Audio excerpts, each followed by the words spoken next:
আসসালামু আলাইকুম, সবাইকে শুভ সকাল। তো আজকে ভিডিওটা স্পেশালি যারা কৃষক এবং গরু পালেন তাদের জন্য। মানে আপনারা যারা যারা চেনেন আমার ভালো জানেন ভালো করে যে আমি গরু পালি এবং আবাদ করি। যাই হোক, আলোচনাটা হলো এই যে আমরা এনে গরুর গোবর কিনে ঘরে থেকে বাই করে এনে জমা করে রাখতাম। তো আঙ্গুর এনে এরকম সুবিধা নাই, ট্রেক্টর রাখার জন্য জায়গা নাই, ঠেলা রাখার জন্য জায়গা নাই। তো এর জন্য আরেকটা সুবিধা রাখছি, মানে গোবরটা পানির লগে মিক্স করে কীভাবে খেতে দেয় সিস্টেমটা দেখেন।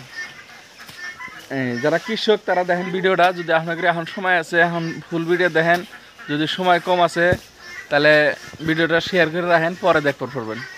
আর আইডিয়াটা কেমন কমেন্ট করে জানাবেন। এই যে আমার হামিদুল আঙ্গরে ওরে ব্যাকে চিনেন, এই গোবর কিনে যে ভর্তা সেটার মধ্যে, তো এটা দুইজনে ধৈর্য নিয়ে আঙরে কনে দিতেছি দেখেন।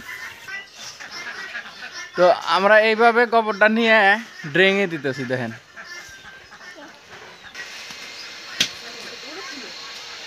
হ্যাঁ ডালো,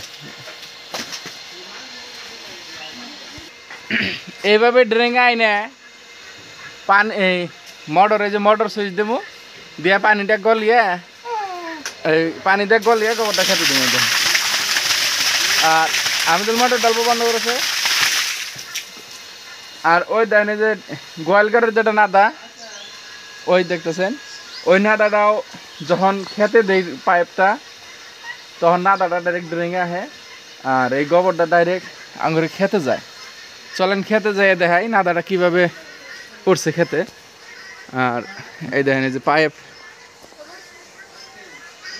এই যে ফিতা পাইপ লাগাইছি, এই পাইপটা বরাবর ওই খেতে যায় দেখাইতেছি ডাইরেক্ট। চলেন এই যে মোটর সুইচ দিয়ে পানি যেটা আইতেছে পানির লগে গোবর,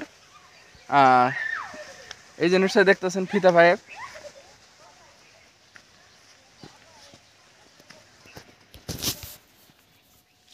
এই যে পাইপ, এই পাইপ দিয়ে গেতে গেতে গেতে গেতে গেতে গেতে একদম মানে 2-3টা ক্ষেত পার হয়ে হেরে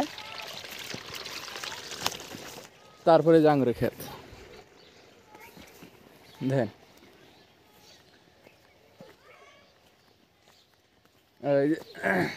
এইভাবে